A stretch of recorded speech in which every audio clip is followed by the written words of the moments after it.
Welcome to livingpianos.com. I'm Robert Eschen. Today's such a fascinating subject that you're going to be really surprised at some of these composers who you know, all of them, but I bet you didn't know how many of these composers didn't live very long. We're going to hear about 7 great composers who just had short lives, yet their contribution to the whole history and trajectory of music is unbelievable. Of course, everybody knows about Mozart, who lived from 756 to 1791, only 35 years, and yet he wrote hundreds of works, somewhere over 600 operas, symphonies, concertos, chamber music. You know, just in piano alone, 28 sonatas, 27 full-on piano concertos. He wrote fantasies, variations. His output was unbelievable with operas and symphonies, chamber music, violin sonatas, on and on. We all know Mozart lived a very short time and had such a profound effect upon the whole trajectory of music. Many of you may also know that Franz Schubert, lived from 1797 to only 1828. He only lived 31 years, yet he composed over 1,500 works. Can you believe this?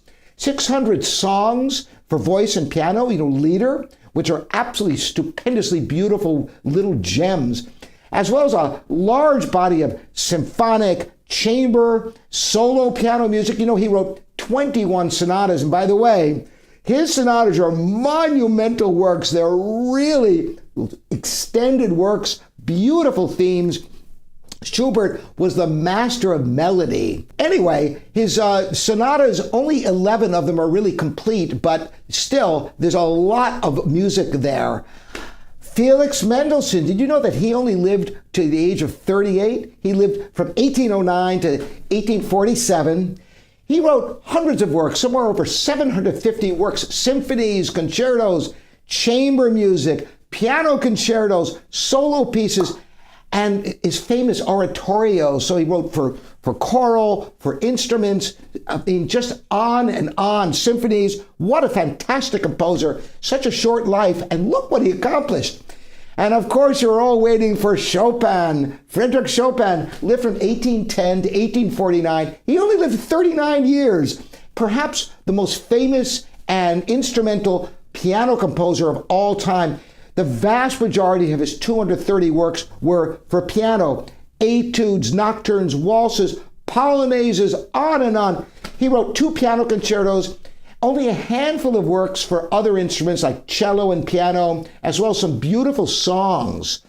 But you know what? Even though he only wrote for piano primarily, what he left, his legacy, changed the whole trajectory of piano writing. To this day, he's the most beloved piano composer, probably, along with the greats Beethoven and Mozart and the rest of them. But Chopin, what would piano be without Chopin? Such a short life and so much great music. A great composer, Georges Bizet, you all know him from Carmen, but he actually wrote a lot of other pieces, not a huge output, but great music. He only lived to 36 years of age, from 1838 to 1875. Of course, he wrote many operas, a lot of them unfinished operas. L'Irasian Suite for orchestra, as well as his symphony in C major, which he wrote as a teenager. A great piece. I love his symphony in C major. It's worth a listen. He wrote some solo piano music and four-hand piano music, but not a whole ton of stuff. But the quality of his output was really something. Now, the oldest living composer in this list, who I still consider to be short-lived, was Alexander Scriabin. He lived to 43, but I thought he deserved to be in this list because what an amazing composer. He lived from 1872 to 1915 with 200 works of piano pieces. Can you imagine that? And orchestral works. He composed 10 sonatas for the piano along with numerous preludes and other pieces. Incidentally, he was an amazing innovator. He was really ahead of his time because he really was the first multimedia composer, not just with music, but with also a light show. He even had ideas for a smell organ. It was very difficult for him to achieve his vision. He also was one of the great innovators in music history, venturing into what bordered on atonal music. He wrote etudes in all different intervals, including ninths. Can you imagine etude in ninths?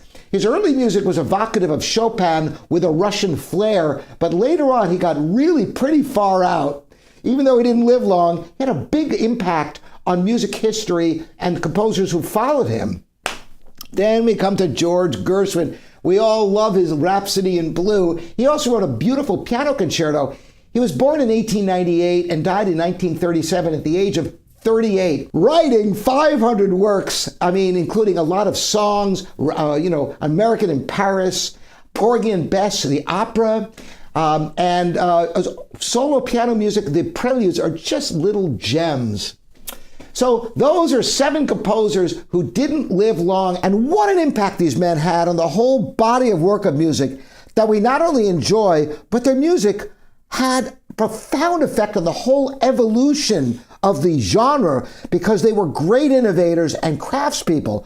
Just imagine if they'd lived longer. Mozart, by the way, towards the end of his life, was writing really sophisticated music that ushered in a whole new type of writing that we can only guess as to where it might have gone.